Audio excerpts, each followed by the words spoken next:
What if this happened tomorrow? Hmm. What if everything changed overnight? What if someone gave you $1 million? Wow. I would be so shocked. Right? But here is the big question. Would that money make you happy forever? Or would you just go back to feeling normal after a few months? That is a very interesting question. Hello, everyone. Welcome to the debate. We help you improve your English through simple and interesting conversations. If you enjoy learning English in a fun way, hit the subscribe button. And help us become our first 1,000 subscribers. Now let's begin. Today we are looking at a very famous idea.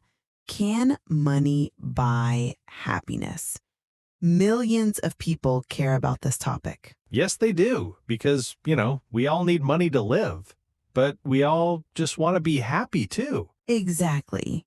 So in our talk today, I will say that yes, money is a huge tool for happiness. Money buys freedom.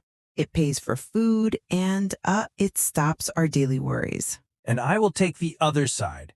I think that money helps when you were very poor. But well, after you have enough to live safely, more money does not mean more joy.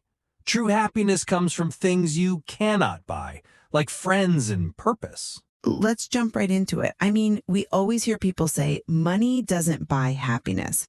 And I think that is, kind of silly. You think it is silly? Yeah, I do. Think about how money actually works. Let's use a simple idea. Money is like a heater in a house. Okay, a heater. Yes. If you have no money, you are living in a freezing cold room. You are shaking, you are cold. Oh, that sounds awful. It is. Your only thought is, how do I get warm? You cannot think about art or friends or having fun. You are just freezing. But money turns on the heater. Right, it makes the room warm. Exactly. It makes the room perfectly warm. And when you are warm, you finally have the freedom to enjoy your life. That is why money is so important. I love that idea. The heater idea is great. But I think it actually proves my point. Wait, really? How? Well, I agree that a freezing room is terrible. And yes, getting out of poverty lowers your stress. But what happens if you keep turning the heater up? What do you mean? If you turn the heater up to 100 degrees, you do not feel more comfortable? Oh, right. You just sweat. Exactly. It becomes too hot. And this is what we see in the science of happiness. Money removes stress, sure, but taking away stress is not the same as creating joy. That is an interesting way to look at it. Once the room is warm, the heater does not matter anymore. You still have to decide what to do with your life inside that room. I can understand that. But, we have to remember something. Getting that room to be warm is very expensive today. That is true. Things cost a lot. Right? Paying for a house, buying medicine, going to school, it all costs so much money. So just getting to that safe, warm place takes a lot of wealth. You cannot say money is not important when so many people are still just trying to pay for the heat. I am definitely not saying basic safety is bad. But let's look at what happens when people try to buy their way past that safe point. Okay, let's hear it. There is a biological rule in our brains. It means our brains get used to new things very quickly. Oh, I know about this. Yeah, it is a survival thing. Let's say you buy a big new house or a very expensive car. I would love a very expensive car. We all would. And at first, your brain gives you a lot of happy feelings. But soon, your brain gets used to it. The fancy car just becomes your normal car. The thrill goes away. Well, sure. The first slice of pizza is amazing, but the 10th slice makes you sick. Yes, exactly. That is how our brains work with rich things. But I feel differently about this, because it really depends on what you buy. What do you mean? Well, if you buy a shiny watch, yes, you get used to it. The watch gets old.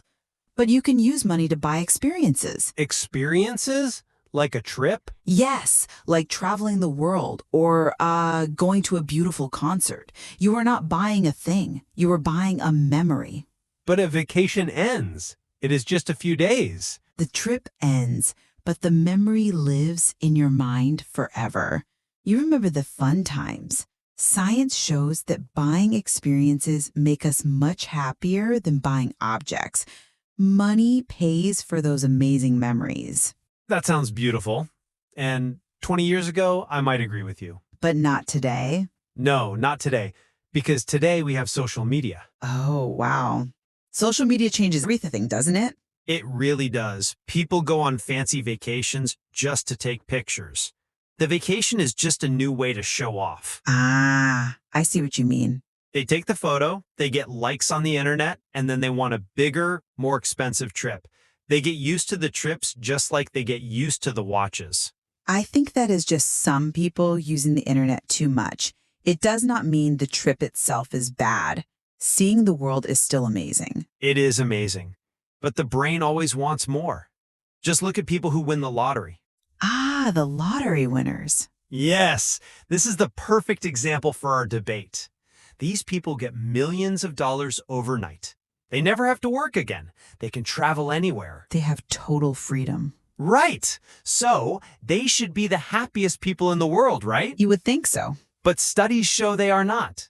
After 1 or 2 years, most lottery winners go right back to feeling how they felt before they won. Really? Back to normal? Yes, sometimes they are even sadder because their old life is gone. That is surprising. But winning the lottery, it's a huge shock. It is not normal life. It is a shock, yes, but it shows that money alone cannot hold on to joy. So what does hold on to joy then? Human connection. Friends and family? Exactly. The longest study on happiness ever done at Harvard University proved this. They studied people for 80 years. Wow, 80 years is a long time. It is. And the number one thing that made people happy and healthy was not money. It was having close friends, loving family, and a good community. I mean, I agree that friends are important. It is a biological fact. Being with people we trust makes our bodies feel calm. It lowers our stress. But wait, you cannot separate friends from money. How so? Well, having poor friends is fine, but being poor brings stress. Actually, researchers find something very interesting about poorer neighborhoods. What do they find? Sometimes the people there are much happier than rich people. I don't know about that. Why would they be happier? Because a lack of money forces people to help each other. If your car breaks, you have to ask your neighbor for a ride. If you need a babysitter, you ask your sister. So they rely on each other. Yes, sharing things and helping each other builds very strong trust. And that trust is what makes humans feel happy. Okay, but Wait, let me finish. Really rich people do not need to ask for help. If a rich person's car breaks, they just pay for a driver. They stay alone in big houses. Wealth can actually make people very lonely. I completely disagree with this idea. You are making poverty sound like a wonderful, happy thing. Oh no, I am not saying it is wonderful to be poor. It sounds like it.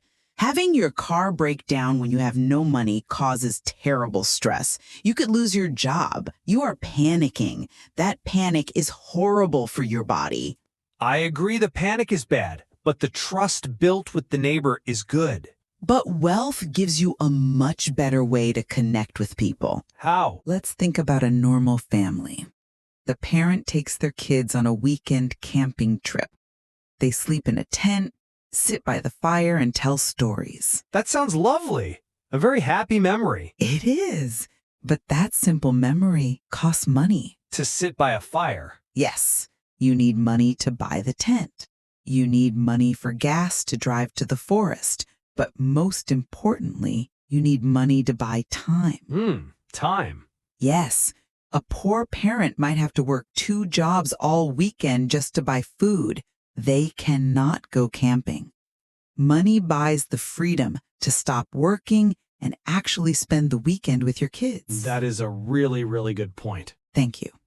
You cannot build deep, happy relationships if you are always at work. Money definitely buys the tent.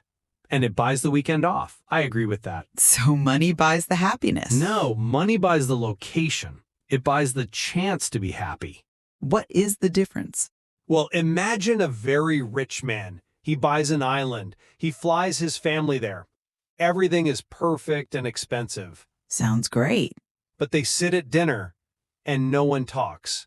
They are angry and silent. You see, money bought the trip, but it could not buy the laughter. Oh. Wow. Yeah, I could picture that. Love, trust, inside jokes, you have to work for those things. You cannot buy them with a credit card. No, you cannot buy laughter. But I think having money means you do not stay with people just because you need their money. You choose to be with them because you love them. That is true freedom. But if money brings true freedom, why are so many rich people so sad? Are they? Oh, yes. Many people who make millions of dollars feel completely empty inside. They work so hard to get rich, and when they do, they realize the money did not give their life any meaning. I think that is just because they forgot to look for meaning. Money gave them a safe place, but they forgot to build a life inside it. Maybe. But look at a teacher or a nurse. Okay. They might not make a lot of money. They might worry about bills, but every single day they know their life matters. They have a clear purpose. That is true. Money cannot buy a purpose. In fact, having too much money makes people confused. They wonder, should I buy a boat? Should I move to Paris? They never just feel thankful for what they have today. And feeling thankful is free. I totally agree that feeling thankful is powerful, but a nurse or a teacher would be much happier if they made more money. You think so? Yes, their money problems hold them back. Money allows you to take a break. It lets you write a book or, just relax. It helps you relax, yes. But we are told a lie every day. What lie? The world tells us more money equals more success, and more success equals more happiness. Oh, I see. People destroy their health chasing more money. It is like running on a machine that never stops. If we really want to be happy, we have to stop running. We have to focus on people, not dollars. That is a very strong thought. So what do we think at the end of this? Good question. For me, I still believe money is a hugely important tool. It stops worry. It buys our time back. It is the strong walls of the house that keep the cold out. And for me, I agree that we all need a safe house. But the best parts of being human, feeling loved, trusting a friend, and having a purpose, those live outside the bank. They cannot be bought. I think we both agree that money is just a tool. It is not the final goal. Absolutely. It is a tool. So listeners, we want to hear from you. Yes. What do you think? Do you agree with my side that money is the main tool for a happy life? Or do you agree with me that love and purpose matter much more? What would you do with $1 million? Tell us in the comments. We really want to read your thoughts. Thank you so much for listening. We hope you learned some new English today. If you enjoyed this conversation, hit the subscribe button. And help us become our first 1,000 subscribers. Thank you for being here with us. We will see you next time. Take care, everyone. Bye.